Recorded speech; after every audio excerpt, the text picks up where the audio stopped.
Jadi kalau rakyat Bengkulu nonton YouTube, ada lagu namanya judulnya Dempo. Nah, Dempo itu lahir di Tanah Puyang. Nah, Tanah Puyang itu tanah leluhur artinya. Jadi Dempo itu bukan anak pengusaha, bukan anak pejabat. Ayah saya itu manggilnya Mbak. Kalau manggil ayah itu agak canggung, manggilnya Mbak. Mbak itu cuma petani kopi di dusun. Sekolah pun tidak, hanya sekolah SR dulu, setara SD ya, SR SD. Di zaman itu beliau diminta rakyat untuk memangku di desa. Kebetulan memang Mbak ini merantau dari Besema, Pagaralam. Jadi saya ini punya darah Besema, makanya namanya Dempo. Dempo itu sebagian kakinya itu di Sumsel, sebagian di Bengkulu. Jadi memang banyak anak sungai Bengkulu itu asalnya dari kaki Gunung Dempo, terutama wilayah Semaku ya, wilayah Semaku.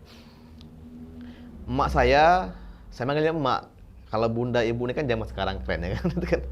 Emak ini sama, tidak sekolah karena waktu itu nggak bisa sekolah karena zaman perang kan. Zaman perang, datuk saya itu Nek Nang kayak manggilnya Nek Nang. Nek Nang itu meninggal dunia ditembak Belanda. Tembak Belanda. Dulu Nek Nang itu seorang pesira. Seorang pesira di Sembilan Kabu di Kota Nior tepatnya. Itu meninggal dunia ditembak oleh Belanda. Salah satu menjadi pahlawan kemerdekaan yang tidak punya tanda jasa. Beliau memimpin pasukan gerilya mengusir Belanda dari Provinsi Bengkulu. Emak saya tuh nggak sekolah, huruf A pun nggak tahu. Huruf A tuh kalaupun kita buat segede gajah pun emak tuh nggak tahu huruf A yang mana. Tapi emak pernah bilang, nak, kalau petuamu petua pelampung, kemanapun kau akan pergi, kau akan muncul ke permukaan. Tapi ketika petuamu petua batu, kau akan tenggelam. Mudah-mudahan lah anaknya ini petuanya petua pelampung gitu, akan muncul permukaan seperti itu kan bang. Nah, saya tinggal di Talang, lahir tuh di kebun, tinggal di Talang. Talang itu perkebunan ya. Saya baru ke dusun itu pas sekolah SD.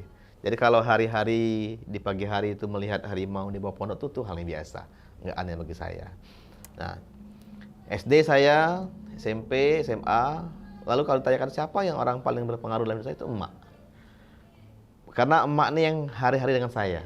Saya tiap pulang sekolah pasti nemenin emak ke kebun, ngerumput, kami metik kopi, ya seperti layaknya anak-anak desa. Kalau mau makan ikan, kami pasti ke sungai, masang bubu, masang tagang, begitu kan. Dan dulu ikan sungai itu ya masih alami-alami. Pernah suatu hari ada seorang guru SD bertanya dengan emak, katanya, kok anaknya bisa dapat ranking terus juara begitu? Apa sih ramuannya? Emak bilang ramuannya itu makan pucuk katu sama terong bulat gitu kan. Karena kami dibesarkan dari pucuk katu, pucuk lumai, terong yang direbus pakai makan tempoyak, makan caluk. Jadi mungkin hari ini kalau ada calon gubernur yang pernah makan caluk sama rebus terong tuh ya mungkin kita ini lah bang. Karena kita ini anak Esa. Kami lahir dari tikar pandan, bukan dari spring bed kan begitu kan. Karena memang tidak punya spring bed di zaman itu kan begitu. Saya SMA di Bengkulu, SMA itu ya berjuang sendiri. Saya kos biaya sendiri, saya nyambi kerja, melatih pramuka, melatih eskul lainnya. Saya kerja di warung bakso, jualan baju sama Uni di pasar Minggu bang, ambil saya jual. Kemudian pernah juga parkir di Prapto pun pernah ketika SMA. Kalau musim tabo tuh kami jual lantung. Lantung itu dari kulit lantung bikin kesenian kerajinan, tempat pas foto, tempat pensil dan lain-lain, tempat tisu tuh kita bikin bertahan hidup. Lalu saya pernah dapat undangan kuliah ke Jogja sebenarnya, tapi nggak saya ambil karena orang tua tidak mengizinkan, tidak berbiaya. Saya di UNIP itu kuliah, orang tua nggak tahu. Orang tua tahu saya kuliah itu setelah semester 4. Setelah semester 4 saya demonstrasi menjadi pengurus BEM. Saya ditangkap polisi, lalu diwawancarai Metro TV. Orang tua baru tahu anak saya ini kuliah ternyata. Dikiranya tuh saya ini kerja di Bengkulu. Jadi itu memang menjadi fondasi awal saya punya tekad ya, tekad untuk berjuang bagaimana anak desa itu mampu bangkit.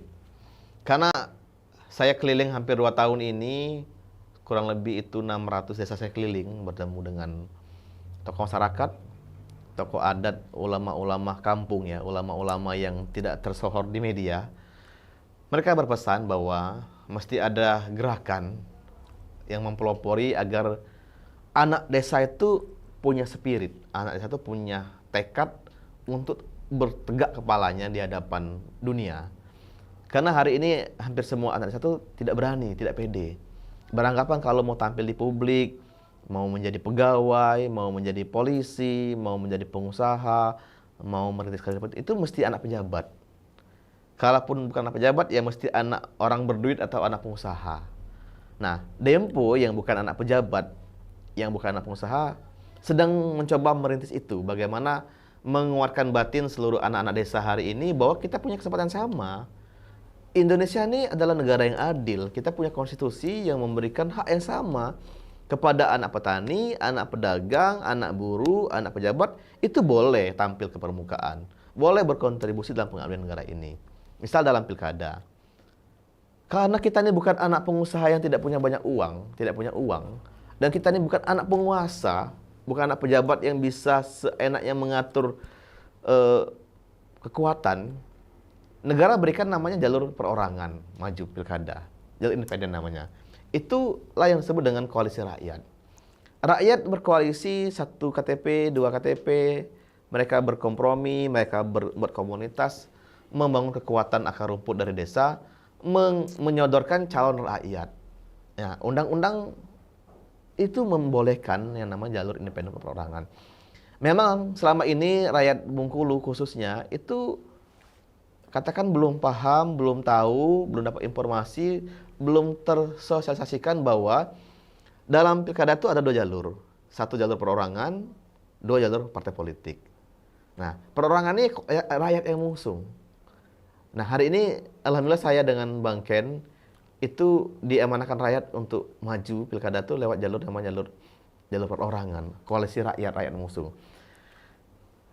Tekad ini lahir dari keadaan lapangan rakyat yang mengutus kami. Dempo dan Bang Ken ini sama-sama anak desa.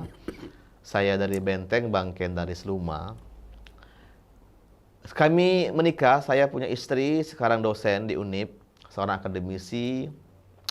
Itu darah Rejang. Kalau saya ini bapak darah Besema, emak darah Serawai, istri darah Rejang.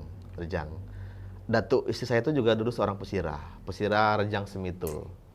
Nah, sama merintis dari akar rumput, berjuang dan menjadi akademisi hari ini. Kami punya tekad yang sama.